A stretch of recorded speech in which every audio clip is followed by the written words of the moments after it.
কি ব্যাপার মিস্টার ফাহিম, সারাদিন কোথায় ছিলেন আপনি? স্যার, ম্যাডাম আমাকে একটু গ্রাম ঘোরাতে নিয়ে গিয়েছিল। আপনাকে বেতন দিয়ে এখানে নিয়ে এসেছি কি গ্রাম ঘুরে বেড়ানোর জন্য? Sorry sir. What sorry? আপনি আমার কর্মচারী, আমি সারাদিন কি করছি না করছি, আমার কি হলো না হলো এটা খোঁজ খবর রাখাটা কি আপনার দায়িত্ব না?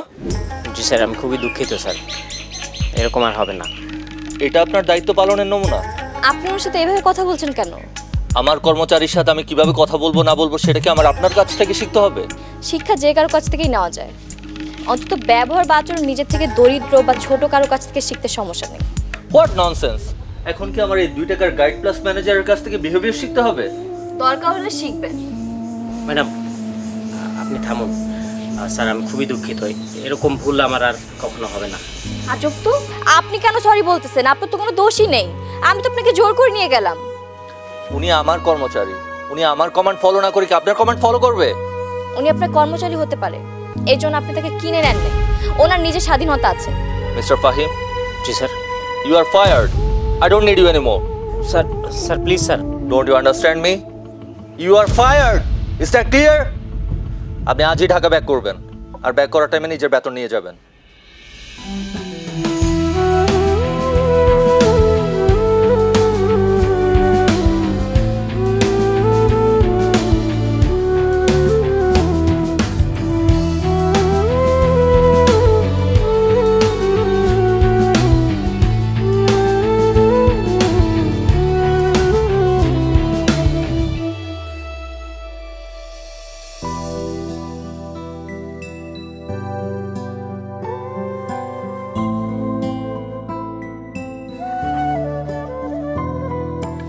আপনার মনটা খারাপ?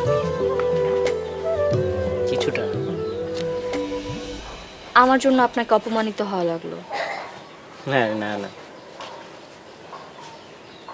আপনি মানুষটা আসলেই অনেক ভালো। আপনিও অনেক ভালো মানুষ। আমি কখনো ভাবতেই পারিনি আমার জন্য আপনি জাহিদ স্যারের সঙ্গে তর্ক করবেন। কেউ অন্যায় করলে তার প্রতিবাদ করব না? আপনার কিন্তু অনেক সাহস, নইলে নিজের হবু স্বামীর সঙ্গে কেউ এরকম মাথা উঁচু করে তর্ক করে? হবু স্বামী মানে? আপনার কি ধারণা আমি ওনাকে বিয়ে করব? আমার কি কোনো ইচ্ছা অনিচ্ছা নাই?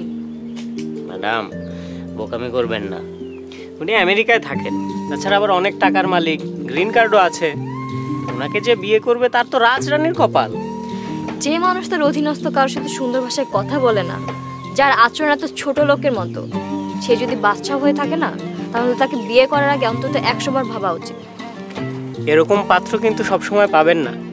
আমার কিন্তু এবার সত্যি রাগ হচ্ছে, আর আপনি জানেন যে আমি রাগলে ডেঞ্জারাস হয়ে যান। হাসেন কেন? আপনি আমাকে কিছুটা হলেও চিনতে শুরু করেছেন। বাবা, তোমার বাবা মানে আমার বন্ধু কবে আসবো কিছু বলছে? এই তো আঙ্কেল, বাবা গতকালকে সন্ধ্যার ফ্লাইট ইউএসএ থেকে রওনা দিয়েছে। আশা করছি সব ঠিকঠাক থাকলে আজকে দুপুরের মধ্যে পৌঁছে যাবে। তাই? খুব ভালো। অনেক দিন পর আমার এই বন্ধুটার সাথে দেখা হবে, বুঝলা?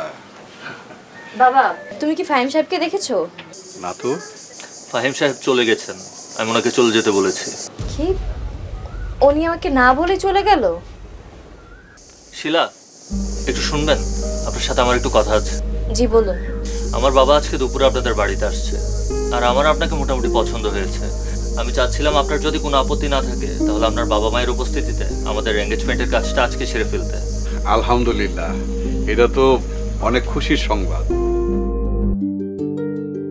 বন্ধু বন্ধু, এইবার কিন্তু তুই অনেক বছর পরে আইলি। ভাবিরে নিয়ে আসলি না কেন? তোর ভাবির শরীরটা খুব খারাপ, তাই আসতে পারেনি। এঙ্গেজমেন্টে আমি একলাই আসলাম, আর বিয়েতে তোর ভাবি আসবে। তাহলে তো খুব ভালোই। তাহলে দেরি করে লাভ কি? সবাই যখন আসি এঙ্গেজমেন্টের কাজটা সেরেই ফেলি। না আঙ্কেল, আমি এই বিয়েতে রাজি না। আমি আপনার ছেলেকে বিয়ে করতে পারবো না। কিন্তু মা, আমার এবং তোমার বাবার ইচ্ছে তো তোমাদের দুজনের বিয়ে হোক। না আঙ্কেল, কারো ইচ্ছা পূরণের জন্য আমি আমার জীবন নষ্ট করতে পারবো না। আমার ছেলের দোষ কি মা? আপনার ছেলে মানুষকে মানুষের মতো সম্মান দিতে পারে না।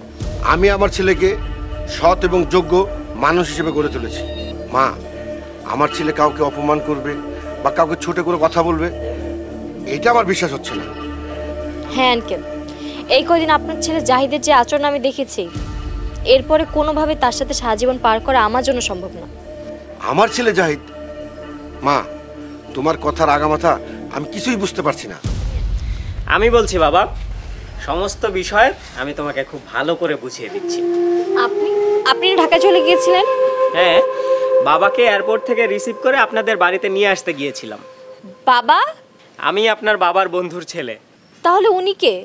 ও, জাহিদ হচ্ছে আমার খুব ভালো বন্ধু। আমেরিকাতে আমরা দুজন একসঙ্গেই থাকি।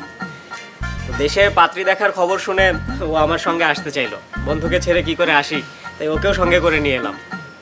তো এত কাহিনী করার কি দরকার ছিল? হুমা, কাহিনী আমি কোথায় করলাম? কাহিনী তো করলেন আপনি।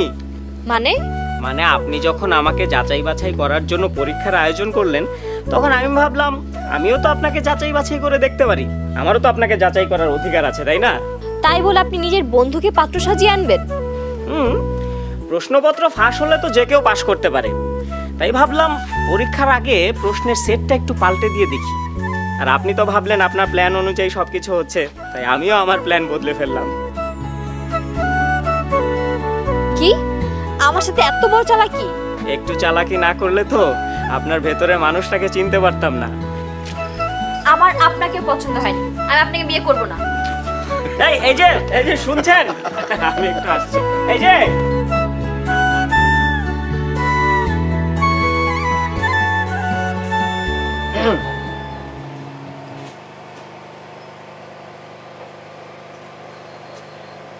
রেগে আছেন আমার উপর? হ্যাঁ, অনেক। তো কি কারণে রেগে আছেন? চালাকি করেছি সেজন্য, নাকি নিজে বোকা সেজে গেছেন সেজন্য? আমি মোটেও বোকা না। পৃথিবীতে দু ধরনের মানুষ আছে, এক পাগল, দুই বোকা। এই দু ধরনের মানুষ কখনো স্বীকারই করতে চায় না যে তারা পাগল অথবা বোকা। জানেন, আপনি চলে যাওয়ার পর আমি অনেক কষ্ট পেয়েছি। তো এখন যদি বিয়েতে রাজি না হন, তাহলে তো আবার চলে যেতে হবে। গেলে যান, আমি তবু আপনাকে বিয়ে করব না। ঠিক আছে, গেলাম। আমি কিন্তু সত্যি রেগে যাচ্ছি। আচ্ছা, ভালো বিপদে পড়লাম তো। গেলেও দোষ, থাকলেও দোষ, তাহলে কি করব আমি? চুপ করে এখানে দাঁড়িয়ে থাকবে।